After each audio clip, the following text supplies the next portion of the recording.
ಕೋಟ್ಯಾಂತರ ಅಭಿಮಾನಿಗಳಿಗೆ ಸತ್ಯ ಸುದ್ದಿ ಹೇಳಿದಂಥ ಖಡಕ್ ಜವಾರಿಗೆ ಯಾವ ರೀತಿ ನೀವು ಕಾಕಾಗ ಆಶೀರ್ವಾದ ಮಾಡ್ತೀರಿಪ್ಪ?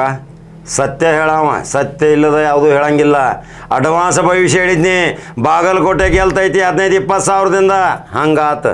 ದಾವಣಗೆರೆ ಗೆಲ್ತೈತೆ ಅಂತ ಹೇಳಿದ್ನಿ, ಡೋಲಾಯಮಾನ ಪರಿಸ್ಥಿತಿ ಇದ್ದರೂ ಸಹಿತ ಸಮರ್ಥ ಗೆಲ್ತಾನ ಅಂತ ಹೇಳಿದ್ನಿ, ಹೆಂಗಾತ? ಭವಿಷ್ಯ ಸತ್ಯ ಆತಿಲ್ರಿ, ತೆಗೆದು ನೋಡ್ರಿ ಹಿಂದಿನ ವಿಡಿಯೋಗಳು. ಈಗ ಹೇಳಿದ್ದು ಅಲ್ಲ, 8 ದಿವಸ 15 ದಿವಸ 1 ತಿಂಗಳು ಮುಂಚಿತ ಹೇಳಿದ್ದು. ಸ್ವತಃ ದಾವಣಗೆರೆಯಲ್ಲಿ ಸಮೀಕ್ಷೆ ಮಾಡಿ ಮತ್ತು ಬಾಗಲಕೋಟೆಯಲ್ಲಿ ಸಮೀಕ್ಷೆ ಮಾಡಿ ಇವತ್ತು ಅದರ ರೂವಾರಿಗಳು ಯಾರು? ಇನ್ನು ಬಾಗಲಕೋಟೆ ಚುನಾವಣೆ ಮೊದಲು ಹೇಳ್ತೀನಿ, ಅದರ ಹಿನ್ನೆಲೆ ಯಾರು, ಅದರ ರಣತಂತ್ರ ಹೆಣದವ್ರು ಯಾರು? ಇವತ್ತು ಉಮೇಶ್ ಮೇಟಿ ಇಷ್ಟು ಬಹುಮತದಿಂದ ಆರಿಸಿ ಬರಲಿಕ್ಕೆ ಕಾರಣೀಭೂತ ಯಾರು? ಅದು ಭಾಳ ಕುತೂಹಲರಲ್ಲ ನಿಮಗೆ ಕೇಳೋಕ್ಕೀಗ. ನೋಡ್ರಿ, ಎಲ್ಲ ಸಮಾಜದವರು, ಎಲ್ಲ ಜಾತಿ ಧರ್ಮದವರು, ಎಲ್ಲ ಪಂಗಡದವರು, ಎಲ್ಲ ಪಕ್ಷದವರನ್ನು ಸಹಿತ ಪಕ್ಷ ಭೇದ ಮರೆತು ಇವತ್ತು ಅಟ್ಯಾಚ್ಮೆಂಟ್ ಮಾಡಿಕೊಂಡಂಥ ಸತೀಶ್ ಜಾರಕಿಹೊಳಿ ಒಂದು ರಣತಂತ್ರ ಹೆಣಿತಾರೆ. ಬಾಗಲಕೋಟೆ ಚುನಾವಣೆಯ ಉಸ್ತುವಾರಿ ವಹಿಸಿಕೊಂಡ ತಕ್ಷಣ ಒಂದು ಸರ್ವೆ ಮಾಡ್ತಾರೆ, 2ನೇ ಸರ್ವೆ ಮಾಡ್ತಾರೆ, 3ನೇ ಸರ್ವೆ ಮಾಡ್ತಾರೆ. 3ನೇ ಸರ್ವೆದಾಗ ಏನು ರಿಸಲ್ಟ್ ಬರ್ತೈತಿ? ಬಾಗಲಕೋಟೆ ನಗರದಲ್ಲಿ ಕಾಂಗ್ರೆಸ್ಗೆ ಮೈನಸ್ ಐತಿ, ಗ್ರಾಮೀಣದಲ್ಲಿ ಕಾಂಗ್ರೆಸ್ಗೆ ಪ್ಲಸ್ ಐತಿ. ಆವಾಗ ತಯಾರು ಮಾಡ್ತಾರೆ 2,000 ಹುಡುಗರು ಸೈನಿಕರು, ಹೆಣ್ಮಕ್ಳು ಹತ್ರ ಎತ್ತಿದ ಕೈ. ಆ ಸೈನಿಕರನ್ನ ಎಲ್ಲ ಹಳ್ಳಿಯಾಗ ಪಸರಿಸಿಬಿಡ್ತಾರೆ. ಎಲ್ಲಿ ನೋಡಿದಲ್ಲಿ ಪ್ರತಿ ಹಳ್ಳಿ ಮನೆಯಾಗ ಎಲ್ಲ ಹೆಣ್ಮಕ್ಳು ಗಂಡು ಮಕ್ಕಳು ಕಾಂಗ್ರೆಸ್ ಕಾರ್ಯಕರ್ತರು. ಇದು ಪಡೆ ಯಾರ್ದು? ಸೈನ್ಯ, ಸತೀಶ್ ಜಾರಕಿಹೊಳಿ ಪಡೆ. ಪೂರಾ ಹಳ್ಳಿಯಾಗೆಲ್ಲ ಪಸರಿಸಿ ಹಳ್ಳಿಯಾಗ ಎಲ್ಲ ಜಾತಿ ಧರ್ಮದ ಹಿಂದೂ ಮತಗಳನ್ನು ಕ್ರೋಢೀಕರಣ ಮಾಡ್ಕೋತಾರೆ. ನಗರದಲ್ಲಿ ಹಿಂದುತ್ವದ ಅಲೆ ಅನ್ನೋದು ಸೂಚನಾ ಬರ್ತೈತಿ, ಅಲ್ಲಿ ಥೈ ಕುಣಿತಾರೆ. ಇದು ಬ್ಯಾಡ ಉಸಾಬರಿ, ಇಲ್ಲಿ ನಾವು ಬೆನ್ನು ಹತ್ತಿದ್ದು ಅಂದ್ರೆ ವೇಸ್ಟ್ ಆಕೈತಿ. ಗ್ರಾಮೀಣ ಮಟ್ಟದಾಗ ನಾವು ಕ್ರೋಢೀಕರಣ ಮಾಡ್ಕೊಂಡು ಅಂದ್ರೆ 15,000 ಕಟ್ಟಿಟ್ಟ ಬುತ್ತಿ ಅಂತೇಳಿ ಶಿಗ್ಗಾಂವದಾಗ ಹೆಂಗೆ ರಣತಂತ್ರ ಹೆಣದಂಥ ಈ ಮಹಾನಾಯಕ ಬಾಗಲಕೋಟದಾಗ ಹೆಣಿತಾನ. ಅದಕ್ಕೆ ಪರಿಣಿತರನ್ನು ಕಳಿಸ್ತಾನೆ. ಪರಿಣಿತರು ಅಂದರೆ ಯಾರು? ಅಂಥ ಚಾಣಾಕ್ಷ ಪ್ರಾಮಾಣಿಕ ಕಾರ್ಯಕರ್ತರನ್ನ ಹತ್ರ ಒಂದು ಆಯ್ಕೆ ಆಯ್ಕೆ ಮಾಡ್ಕೊಂಡ್ಮೇಲೆ ಒಂದು ಹೆಣ್ಮಗಳು ಮಹಿಳೆ ಅವಳ ನೇತೃತ್ವದಲ್ಲಿ ಅಲ್ಲಿ ಕಾರ್ಯಭಾರ ಶುರು ಮಾಡಲಿಕ್ಕೆ ಪ್ರಾರಂಭ ಆಗ್ತೈತಿ. ಪ್ರಾರಂಭ ಆದ ತಕ್ಷಣ ಡೇ ಟು ಡೇ ರಿಪೋರ್ಟ್, ಒಂದು ದಿವಸ ಬಿಟ್ಟು ಒಂದು ದಿವಸ ಅಟೆಂಡ್ ಆಗ್ತಾರೆ, ರಿಪೋರ್ಟ್ ಹೋಗ್ತಾರೆ. ಆಮೇಲೆ ಮಗುಗೆ ಒಂದು ವಾರ್ನಿಂಗ್ ಮಾಡ್ತಾರೆ, ಇನ್ನು ನೀ ಎಳಗಾಡಂಗಿಲ್ಲ, ಅಲ್ಲಿಂದ ಬಾಗಲಕೋಟೆ ಬಿಟ್ಟು ಅಲ್ಲೇ ಇರಬೇಕು, ಯಾವ ರೀತಿ ಹೆಂಗೆ ಮಾಡಬೇಕು, ಏನು ಮಾಡಬೇಕು, ಎಲ್ಲಿ ಡ್ಯಾಮೇಜ್ ಕಂಟ್ರೋಲ್ ಮಾಡಬೇಕು, ಯಾವ ರೀತಿ ಹುಡುಗರನ್ನ ಹೆಂಗೆ ತಯಾರು ಮಾಡ್ಕೊಂಡು ಅಖಾಡ ತಯಾರು ಮಾಡ್ಬೇಕಂತೇಳಿ ತಂದೆ ಇದ್ದಾವ ಮಗುಗೆ ಮಾರ್ಗದರ್ಶನ ಕೊಡ್ತಾನೆ. ಆ ರೀತಿ ಆ ಹುಡುಗ ಮಾಡ್ತಾನೆ ರೀ. ತಿಂಗಳಾತು ಬಿಸಿಲಾಗಿರ್ತೈತಿ, ಅದು ಹುಡುಗ ಕಡು ಬಿಸಿಲು. ನಾವು 5-6 ದಿವಸ ಇದ್ದು ಸಾಕಾಗಿ ಹೋತು ನಮಗೆ. ಆ ಹುಡುಗ ಟನ್ ತಿರುಗಾಡಕತ್ತಿದ್ದ. ಆ ಹುಡುಗ ಏನು ಮಾಡ್ತಾನೆ, ಸಿಟಿದಾಗಿನ ಹುಡುಗರನ್ನ ತೊಗೊಂಡು ಗ್ರಾಮೀಣ ಹುಡುಗರನ್ನ ತೊಗೊಂಡು ಒಂದು ಒಕ್ಕಟ್ಟತನ ಪ್ರದರ್ಶನ ಮಾಡ್ತಾನೆ. ಅವರಿಗೆ ಮನವರಿಕೆ ಮಾಡಿ ಹೇಳ್ತಾನೆ, ನಾವು ಬಾಗಲಕೋಟೆ ಯಾವುದೇ ಪರಿಸ್ಥಿತಿಯಾಗಿ ಗೆಲ್ಲಬೇಕು, ಮುಂದೆ ಇಲ್ಲಿ ಅನೇಕ ಸಮಾಜ ಸೇವೆ ಚಟುವಟಿಕೆಗಳು ಇನ್ನು ಪ್ರಾರಂಭ ಮಾಡೋಣ ಅನ್ನೋದು ಹುಡುಗರು ತಿಳಿಯಾಗ ಹಾಕ್ತಾನೆ. ಆ ಹುಡುಗರು ಏನು ಮಾಡ್ತಾವ, ಹೌದು ರಾಹುಲ್ ಹೇಳೋದು ನೀ ಬರಾಬರ್ ಐತಿ, ಯಾಕಂದ್ರೆ ಬರೀ ನಾವು ಹಿಂದೂ ಮುಸ್ಲಿಂ ಜಗಳದಾಗ ಅದೇವಿ, ಅದ್ರ ಸಲುವಾಗಿ ಇದೊಂದು ಸಲ ಸ್ವಚ್ಛ ಆಗಲಿಪ್ಪ ಅಂತಮ್ರಗತೆ ನಾವು ಭಾಳ ಚಂದ ಇರ್ತೀವಿ ಅಂತೇಳಿ ವಾಗ್ದಾನ ಮಾಡ್ತಾರೆ ಕಾಂಗ್ರೆಸ್ ಕಮಿಟಿ ಆಫೀಸ್ನಾಗ. ಭಾಳ ಕೂಲಂಕುಷವಾಗಿ ಕೇಳ್ರಿ, ಇವತ್ತು ರಿಯಾಲಿಟಿ ಹೇಳಕತ್ತೀನಿ. ಇವತ್ತು ಮತ್ತು ಮೊದಲ ಹೇಳ್ತಿದ್ದು ಅಂದ್ರೆ ಮತ್ತೆ ಡ್ಯಾಮೇಜ್ ಮಾಡ್ತಾರೆ ಇವರು, ಪಂಚರ್ ಮಾಡೋಕೆ ಬೆನ್ನ ಹತ್ತಿರ್ತಾರೆ ಅಲ್ಲಿ ಉಸಾಬರಿ ಮಾಡೋಕೆ. ಅದ್ರ ಸಲುವಾಗಿ ಹೇಳೋದು ಬೇಡ ಅಂತೇಳಿ ಈಗ ಹೇಳಕತ್ತೀನಿ. ಕಾಂಗ್ರೆಸ್ ಕಮಿಟಿ ಆಫೀಸ್ನಾಗ ಗುಪ್ತ ಮೀಟಿಂಗ್ಗಳು ಮಾಡ್ಕೋತ ಒಂದು ತಂತ್ರ ತಯಾರು ಮಾಡಿದ ತಕ್ಷಣ ಅಪ್ಪಗೆ ರಿಪೋರ್ಟ್ ಕೊಡ್ತಾನೆ. ಅಪ್ಪ ಓಕೆ, ಎಸ್ ರೆಡಿ. ಆಮೇಲೆ ಪ್ರತಿ ಸಮಾಜದವ್ರನ್ನ ಒಂದು ಲೀಡರ್ಶಿಪ್ ಕೊಡ್ತಾನೆ. ಆ ಸಮಾಜದಾಗ ಲೀಡ್ರ್ ಯಾರ್ಯಾರು?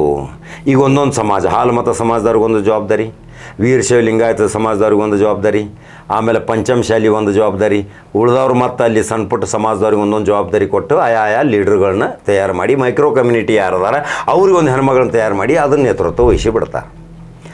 ಆಮೇಲೆ ಸಮಾವೇಶಗಳು ಆಗ್ತಾವೆ, ಮೀಟಿಂಗ್ಗಳು ಆಗ್ತಿರ್ತಾವೆ, ಕಾರ್ಯಕರ್ತರು ಭೇಟಿ ಆಗ್ತಿರ್ತಾರೆ, ಹೋಗೋದು ಬರೋದು ನಡೆದಿರ್ತೈತಿ, ಹಳ್ಳಿಯಾಗ ಪ್ರಚಾರ ನಡೀತೈತಿ.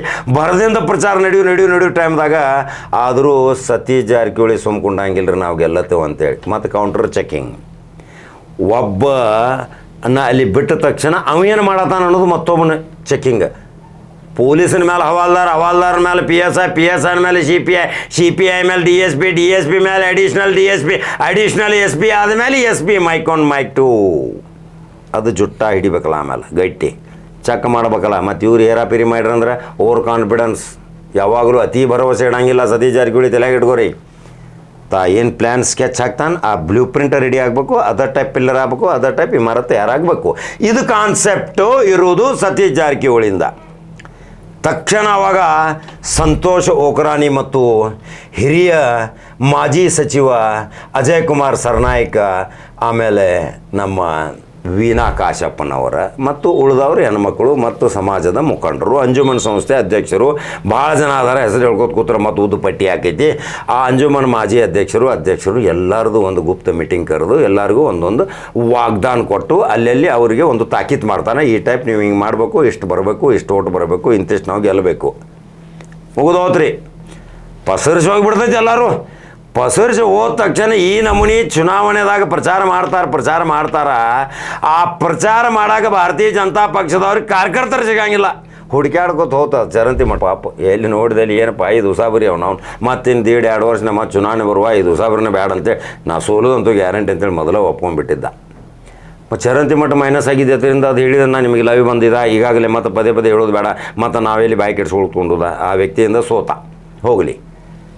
ಈ ರೀತಿ ಸತೀಶ್ ಜಾರಕಿಹೊಳಿ ತಯಾರಿ ಮಾಡಿದ ತಕ್ಷಣ ಅಲ್ಲಿ ಒಂದು ಗೆಲುವು ಬಂತು. ಇವತ್ತು ಅದರ ಶ್ರೇಯ ಸತೀಶ್ ಜಾರಕಿಹೊಳಿಗೆ ಸಿಗಬೇಕು. ತಿಮ್ಮಾಪುರ್ಗೆ ಒಂದು ಏನು ಕೆಲಸ ಆಗ್ಬೇಕು, ತಿಮ್ಮಾಪುರ್ಗೆ ಹಚ್ಚ ಉಳಿದಿದ್ದ ಶಾಸಕರದಾರಲ್ಲ ವಿಜಯಾನಂದ ಕಾಶಪ್ಪನವ್ರು, GT ಪಾಟೀಲ್, ಅವ್ರಿಗೆ ಒಂದೊಂದು ಕೆಲಸ ರೀ, ಎಲ್ಲರಿಗೂ ಒಂದೊಂದು ಕೆಲಸ. ಆ ಕೆಲಸಗಳು ಹೆಂಗೆ ಮಾಡ್ತಾರೆ ಅನ್ನೋದು ಅದ್ರ ಮೇಲೆ ಮತ್ತೊಂದು ಚೆಕಿಂಗ್. ಈ ರೀತಿ ಮಾಡಿ ನೆಟ್ವರ್ಕ್ ಮಾಡಿದ ಮೇಲೆ ಅವ್ನು ನಾಯಕ ಅಕ್ಕಾನ. ಯಾಕಂದ್ರೆ 224 ಕ್ಷೇತ್ರ ಏನು ಕವರ್ ಮಾಡೋದೈತಿ, ಅದಕ್ಕೆ ಗಡ ಬಂದೈತಿ ನೋಡ್ರಿ ಹೆಲಿಕಾಪ್ಟರ್. ಆ ಹೆಲಿಕಾಪ್ಟರಿಂದ 224 ಕ್ಷೇತ್ರ ಅಡ್ಡಾಡ್ದು. ಆ ರೀತಿ ಮಾಡಿದ ಮೇಲೆ ಬಾಗಲಕೋಟೆ ಸತೀಶ್ ಜಾರಕಿಹೊಳಿಯ ಒಂದು ಶ್ರೇಯಸ್ಸದಿಂದ ಇವತ್ತು ಗೆದ್ದೈತಿ. ಬರ್ಕೋರಿ, ಉತ್ತರ ಕರ್ನಾಟಕದಾಗ ಈಗ ಬಾವುಟ ಹಾರು ಸತೀಶ್ ಜಾರಕಿಹೊಳಿ ನಾಯಕ ಆದ. ಬರ್ಕೊಂತ ಬಿಡ್ರಿ. ಇನ್ನು ದಾವಣಗೆರೆಗೆ ಬರ್ತೀನಿ. ದಾವಣಗೆರೆದಾಗ ಕೆಲವು ಗೊಂದಲಗಳು ಚಾಲು ಆಗಿದ್ದು. ಅಲ್ಲಿಯೂ ನಾ ಹೋಗಿ ಒಂದು 7-8 ದಿವಸದ ಅಲ್ಲಿಯೂ ಭವಿಷ್ಯ ಹೇಳಿದ್ನಿ. ಡ್ರೆಸ್ ಹಾಕಾಕತ್ತ ನೋಡ್ರಿ ಎಲ್ಲ. ಮಲ್ಲಿಕಾರ್ಜುನ ಅವ್ರದ್ದು ಸಂದರ್ಶನ ಮಾಡಿದ್ನಿ. ಆಮೇಲೆ ಅಲ್ಲಿರುವಂಥ ಪ್ರಮುಖರದ ಒಂದು ಸಭಾ ಮಾಡಿದ್ನಿ, ಅವ್ರದ್ದು ಇಂಟರ್ವ್ಯೂ ಮಾಡಿದ್ನಿ. ಇಲ್ಲಿ ಉಮೇಶ್ ಮೇಟಿದು ಮನೆಗೆ ಹೋಗಿ ಸಂದರ್ಶನ ಮಾಡಿದ್ನಿ. ಅನೇಕ ಮಹಿಳೆಯರದ್ದು ಮಾಡಿದ್ನಿ, ಅನೇಕ ಕಾರ್ಯಕರ್ತರದ್ದು ಮಾಡಿದ್ನಿ, ಅನೇಕ ಜನಸಾಮಾನ್ಯ ವ್ಯಕ್ತಿದು ಮಾಡಿದ್ನಿ. ಎಲ್ಲರೂ ಪ್ಲಸ್ ಮಾಡ್ಕೋತ ನಾನು ಹೇಗೆ ತೆಗೆದ್ನಿ ಎಂತಿಷ್ಟು ಪರ್ಸೆಂಟೇಜ್ ಆಕೈತೆ ಅಂತೆ. ಕೊನೆಗೆ ಅದು ಬಂತು ರಿಸಲ್ಟ್. ದಾವಣಗೆರೆ ಯಾವುದೇ ಪರಿಸ್ಥಿತಿಯಲ್ಲಿ 30 ವರ್ಷದಿಂದ ಅವರು ಸೋತಿಲ್ಲ, ಇದು ಸೋಲುವುದಿಲ್ಲ ಅಂತೇಳಿ ನಾನು ತೀರ್ಮಾನ ತೊಗೊಂಡು ಅಲ್ಲೇ ಘೋಷಣೆ ಮಾಡಿ ಬಂದುಬಿಟ್ನಿ.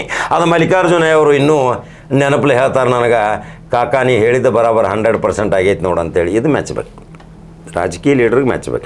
ಅಲ್ಲಿ ಸಲೀಂ ಅಹ್ಮದದ ಮೆಹನತ್ ಭಾಳ ಆಯ್ತು. ನಾಸೀರ್ ಹುಸೇನ್ ಬಂದರು, ಮತ್ತು ಅದಕ್ಕಿಂತಲೂ ಹೆಚ್ಚಿಂದ ಸಜ್ಜಾದೆ ಸಾಹೇಬರು ಬಂದರು.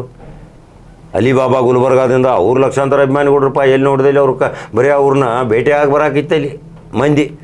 ಆ ಭಕ್ತರು ಬಂದು ಎಲ್ಲರೂ ಕೂಡಿ ಆರಿಸ್ತಂದರು. ಗೊಂದಲದ ವಾತಾವರಣ ಆತಲ್ಲಿ. ಕೆಲವರಂತೂ ನನ್ನಿಂದ ಆಗ್ತೈತೆ ನಿನ್ನಿಂದ ಆಗ್ತೈತೆ ಅಂದ್ರೆ ಏನು ಯಾರ್ದು ಏನು ಆಗಲಿಲ್ಲ. ಶಾಮನೂರು ಶಿವಶಂಕರಪ್ಪದ ಅಷ್ಟಲ್ಲಿ ಬೇರೆ ಉರ್ಯಾವ ಕೆಳಗೆ. ಆ ಬೇರುಗಳ ಅಳಗಾಡ್ಸೋಕ್ಕೆ ಸಾಧ್ಯ ಇಲ್ಲ. ಅವರು ತಮ್ಮ ಸಾಮರ್ಥ್ಯ ಮತ್ತು ಶಕ್ತಿಯಿಂದ ಬಂದರು. ಉಳಿದವರು ಅವರಿಗೆ ಪ್ರಾಮಾಣಿಕ ಪ್ರಯತ್ನ ಮಾಡಿದರು. ಸಲೀಂ ಅಹ್ಮದ್ನಂಥವರು, ನಾಸೀರ್ ಹುಸೇನ್ ಅಂತವರು, ಅಲಿಬಾಬಾನಂತವ್ರು. ಅದ್ರ ಜೊತೆಗೆ ನೋಡ್ರಿ ಈಗ ಕೇರಳದ ಹೀರೋ ಜಮೀರ್ ಅಹ್ಮದ್ ಖಾನಿ ಕೇರಳ ಹೀರೋ. ಕೇರಳದಾಗ ನೋಡ್ರಿ 100 ಸೀಟ್ ಬಂದು ಅಲ್ಲಿ ತಿಂಗಳಾನ ಗಂಟಲೆ ರಾತ್ರಿ ಹಗಲೇ ದುಡ್ದು ಇವತ್ತಲ್ಲಿ ಸರ್ಕಾರನ ತರುವಂಥ ಸಾಮರ್ಥ್ಯ ಇಟ್ಕೊಂಡಂಥ ಜಮೀರ್ ಅಹ್ಮದ್ ಇವತ್ತು ಇಂದಿಲ್ಲ ನಾಳೆ ದಕ್ಷಿಣ ಭಾರತದ ನಾಯಕ ಹಾಕಂಡ್ರೆ ಬರ್ಕೋರಿ. ಅದು 1000 ಸಲ ಹೇಳೀನಿ. ಅವಂಗೆ ಭಾಳ ಶಕ್ತಿ ಐತಿ, ಅವಂಗೆ ಭಾಳ ಪ್ರಾಮಾಣಿಕತನ ಐತಿ, ಅವನಲ್ಲಿ ಒಂದು ಒಳ್ಳೆಯ ಗುಣ ಐತಿ. ಅವ ಆಗ ತಾನು ಲೀಡ್ರ್ ಒಂದು ಸಾರಿ ಹೇಳಿದ್ದಾನೆ. ಈಗ 2 ಆರಿಸಿ ಬಂದು ಇನ್ನು ಮುಂದೆ ಕಾರ್ಯಕರ್ತರ ಪರಿಸ್ಥಿತಿ ಏನ? ಇನ್ನು ಕಾರ್ಯಕರ್ತರದ ಮಾತಾಡ್ಬೇಕಲ್ಲ. ಮುಖ್ಯಮಂತ್ರಿ ಸಿದ್ದರಾಮಯ್ಯಗೆ ಹೇಳಿನಿ, DK ಶಿವಕುಮಾರ್ಗೆ ಹೇಳಿನಿ, ಅನೇಕ ಮಂತ್ರಿಗಳಿಗೆ ಹೇಳಿದ್ನಿ. ಈ ಕಾರ್ಯಕರ್ತರಿಗೆ ಅತೀ ಸಣ್ಣ ಜಾತಿ ಉಳ್ಳವ್ರಂತವ್ರಿಗೆ ನಿಗಮ ಮಂಡಳಿ ಅಧ್ಯಕ್ಷ ಸ್ಥಾನ ಮಾಡಿರಿ ಅಂತೇಳಿ ಒಂದು ಹುಮನಾಬಾದದ ಒಂದು ಸಿದ್ದರಾಮ ವಾಘಮೂರ್ಯ ವ್ಯಕ್ತಿನ ಕರ್ಕೊಂಡು ಹೋದ್ನಿ CM ಕಡೆ. ಖಂಡ್ರೆ ಸಾಹೇಬ್ರು ಗ್ರೀನ್ ಸಿಗ್ನಲ್ ಕೊಟ್ರು, ರಾಜಶೇಖರ್ ಪಾಟೀಲ್ ಗ್ರೀನ್ ಸಿಗ್ನಲ್ ಕೊಟ್ರು, ಎಲ್ಲರೂ ಕೊಟ್ಟರು. ಸತೀಶ್ ಜಾರಕಿಹೊಳಿ ಕಡೆ ಹೋಗಿ ಭೇಟಿ ಆದರು, ಅವರು ಗ್ರೀನ್ ಸಿಗ್ನಲ್ ಕೊಟ್ಟರು. ಆಯ್ತು ರೀ ಆಗ್ಬೇಕು ನಿಮ್ಮದು ಪಾಪ ಅಂತಂದರು.